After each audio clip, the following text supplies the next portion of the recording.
Assalamualaikum warahmatullahi wabarakatuh.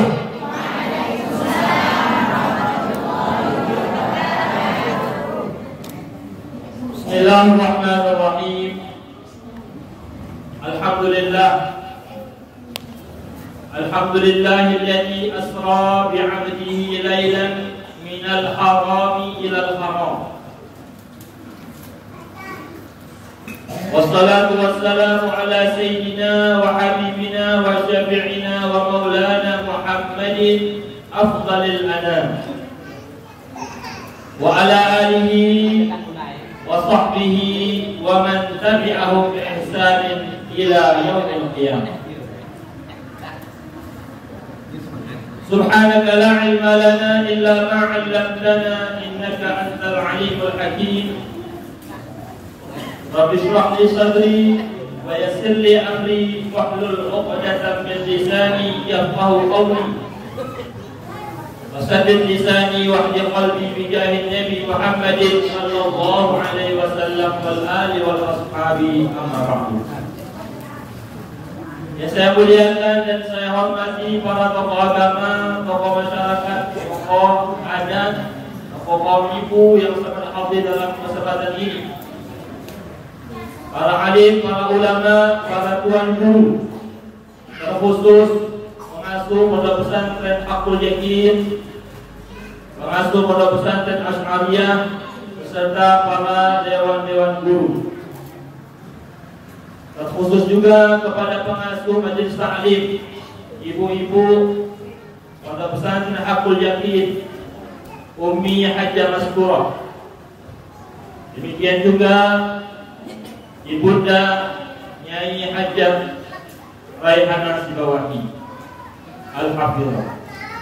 Kita doakan semoga guru-guru kita ini selalu dalam lindungan Allah, dimudahkan segala urusannya, dipanjangkan umurnya, di dalam memimpin kita mendekatkan diri kepada Allah Subhanahu wa Ta'ala, beserta para dewan guru yang lainnya.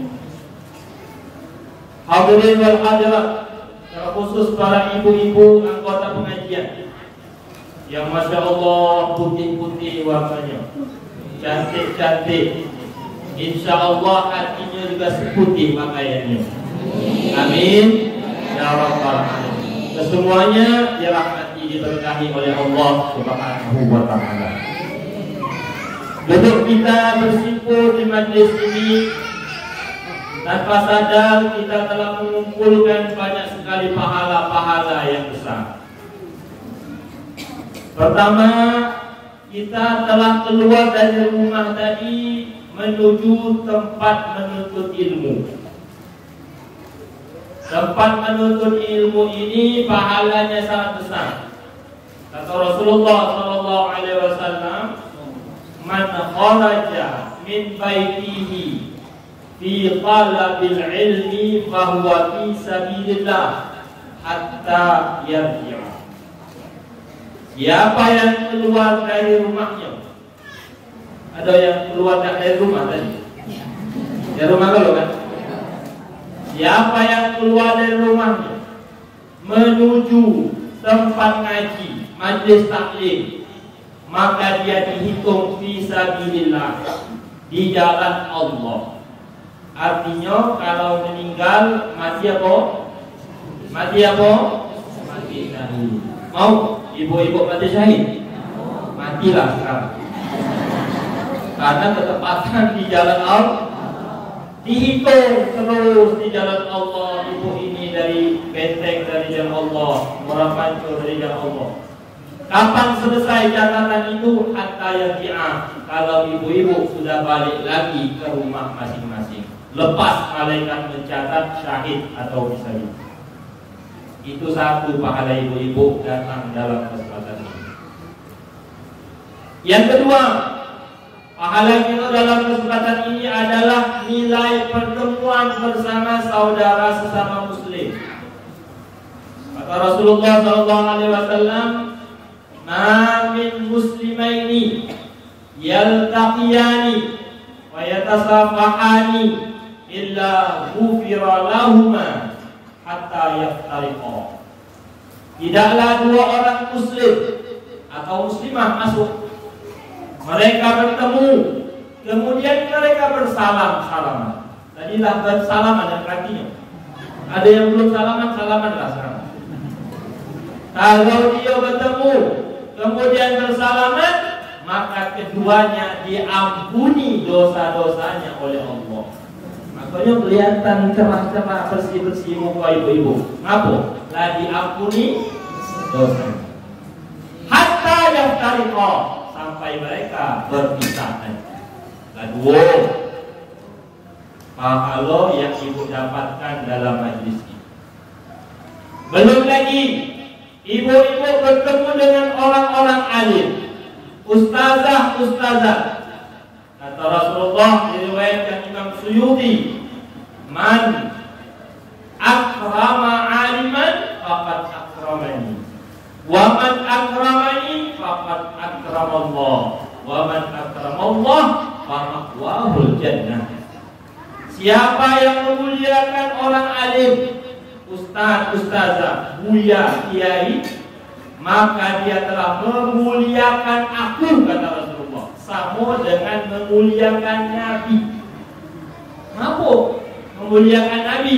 Karena mereka warasatul anbiya, pewaris Nabi. Siapa yang memuliakan Nabi, maka dia telah memuliakan Allah. Karena Nabi itu adalah utusan Allah. Barang siapa yang memuliakan Allah, maka tempatnya adalah surga. Tadi kata MC tadi banyak ibu-ibu masuk neraka. Ya tak? Kecuali ibu majlis taklim Hakul Yakin. Dia masuk surga. Apa? Karena memuliakan ulama. Itu pahala yang diberikan oleh Allah untuk ibu-ibu.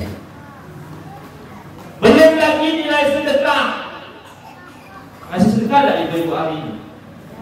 Makan kan? Siapa yang tak masih makan ini? Ada makan tak? Umi? Ada. Itu pemberian ibu-ibu. Nilai sedekah ibu-ibu, walaupun setetes air, walaupun sebutir nasi, walaupun 1 rupiah sen, itu dihitung oleh Allah sedekah. Bahkan ada satu riwayat menyatakan it'amul ja'i' afdalu min bina'il jami'. Siapa yang memberi orang makan yang sedang kelaparan, maka sama bahkan lebih utama dari bangun masjid gedang. Dia pernah bangun masjid gedang? Belum, cuman ngasih mungkin 2.000, mungkin batang, mungkin duren. Tapi belum pernah membangun satu masjid gedang. Nah, orang yang beri makan orang kelaparan dapat pahala seperti bangun masjid besar. Itu pahala orang memberi makan. Tapi syaratnya yang diberi makan lapar dulu. Nah, jangan makan dulu gitu sampai kita lapar, nanti baru kita makan. Supaya apa? Pahalanya tambah.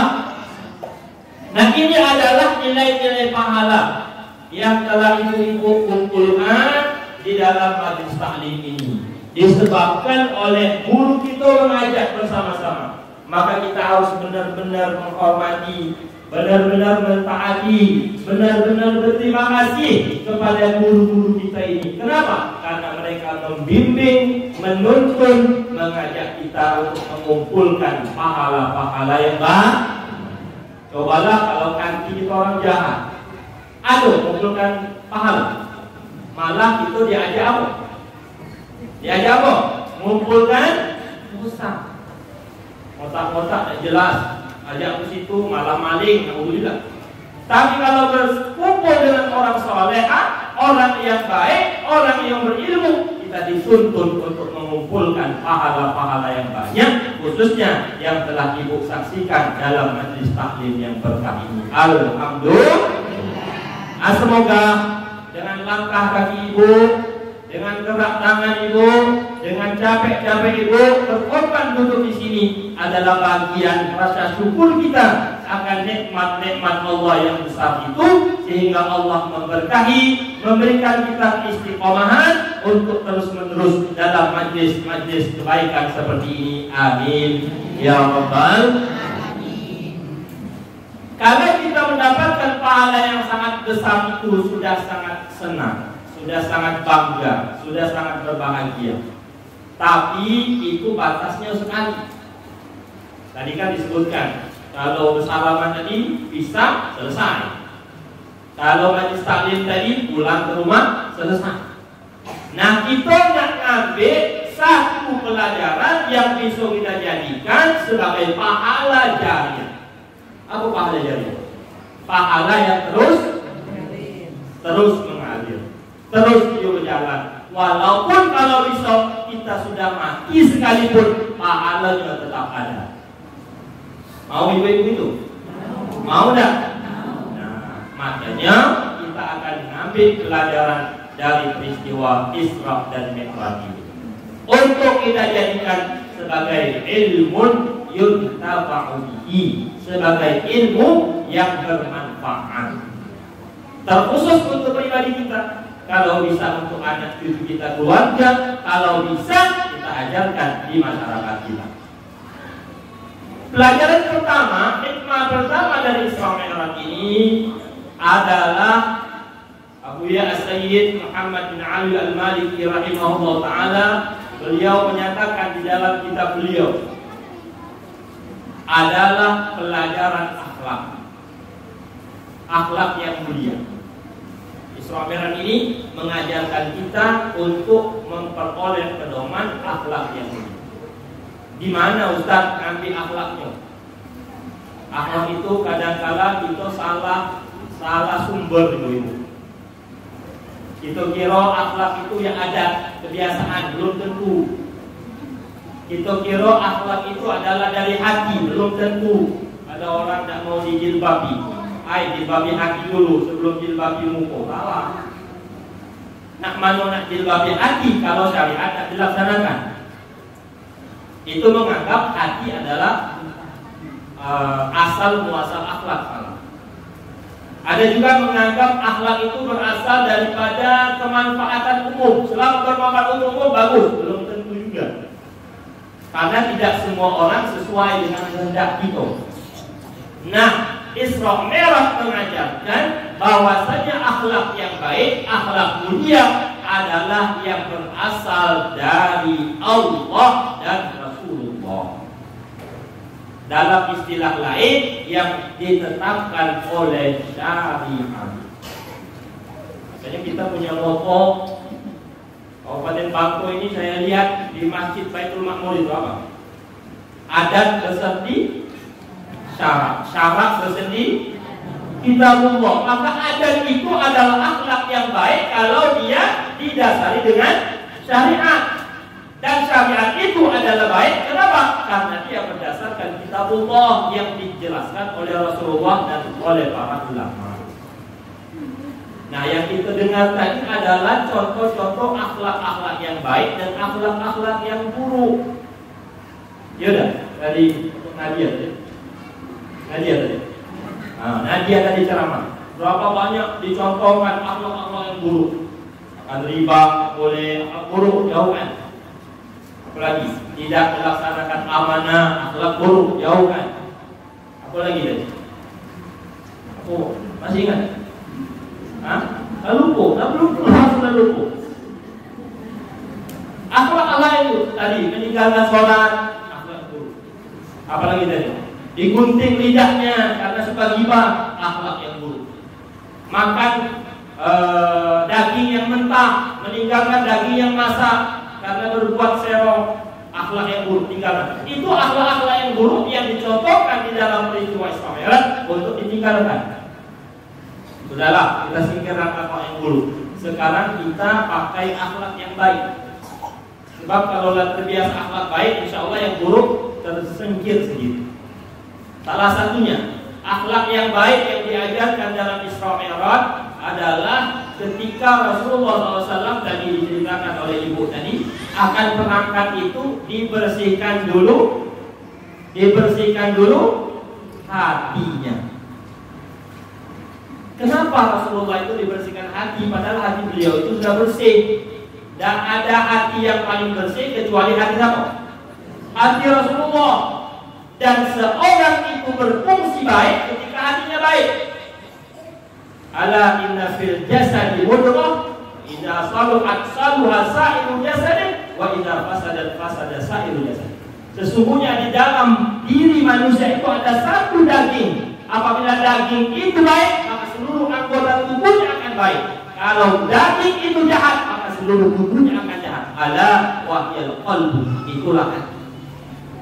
Kalau hati kita baik, maka itu menjadi barometer kebaikan seluruh anggota tubuh kita. Oleh karenanya Rasulullah SAW sudah bersih sekalipun masih dibersihkan kembali untuk zada tohran ala tohrin, menambah kesucian di atas kesucian.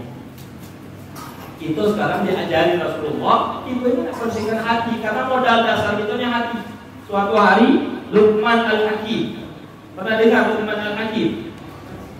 Ada pernah dengar? Di dalam Al-Quran itu ada nama surat Al-Luqman, surat Luqman. Itu Luqman ini menurut pendapat orang soleh, ada bahkan mengatakan seorang nabi. Dia adalah orang yang biasa hidupnya. Suatu hari dia diperintahkan oleh tuannya, dia bekerja pada suatu tempat, diperintahkan oleh tuannya untuk menyembelih seekor kambing. Wahai Luqman, kau sembelihlah kambing. Nanti selesai kau sembelih, tolong bawa ke rumah bagian yang paling baik. Tidak perlu yang lain-lain. Tulang kau ambillah, kepala ambillah, daging ambillah. Cuma kasih ke aku yang mana? Bagian yang paling baik. Maka Luqman setelah menyembelihnya sesuai dengan syariat atas perintah tuannya, selesai menyembelih, diletakkannya dagingnya di rumah, tulangnya di rumah, kepalanya di rumah, kulitnya di rumah. Maka beliau bawa bagian paling baik ke tuannya. Apa yang paling baik dibawa kepada tuannya? Ada dua. Apa itu? Lisannya dan hatinya. Lisannya dan hatinya. Apa lisan? Lidahnya sama. Kata tuannya, wahai Luqman, kenapa kau memilih yang paling baik anggota tubuh hewan kambing ini adalah lisan dan hati? Wahai tuan, katanya, kalau seseorang itu sudah menjaga lisan dan menjaga hati, maka semua badannya akan jadi baik. Inilah barometer kebaikan seseorang, wahai tuan. Oh begitu. Sudah diterima.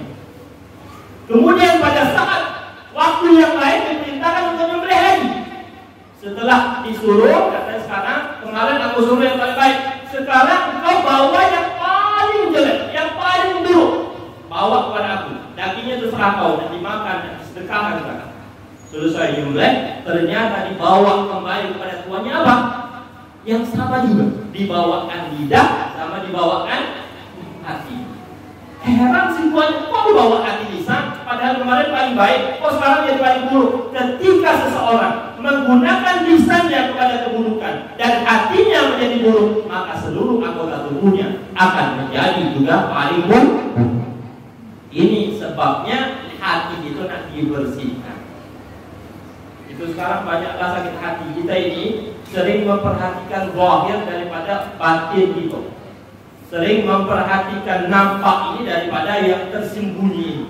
Padahal Allah tidak minat penampilan ibu-ibu, tidak melihat penampilan ibu-ibu. Walaupun kita dituntut untuk bersih, dituntut untuk penampilan bagus, tapi yang menjadi fokus pandangan Allah adalah hati-hati kita. Itulah sebabnya ibu-ibu diajak ngaji. Hati-hati sifat sombong. Apa itu sifat sombong? Bukannya pakaian mewah, bukan. Belum tentu orang bermewah-mewahan itu hatinya sombong. Bukan berarti dia nampak-nampakkan diri ke depan, belum tentu juga. Yang hati sombong itu sebenarnya adalah, kata Rasulullah, adalah batrul haqqi wa ghamtun nas. Sombong hakikatnya adalah ketika dia menolak kebenaran dan meremehkan orang lain. Itulah sombong. Walaupun pakaiannya compang-camping, pakaiannya sederhana, tidak ada apa-apa, tapi kalau dinasihati dia bilang, kalau bisa kau ini kayak gini sholat,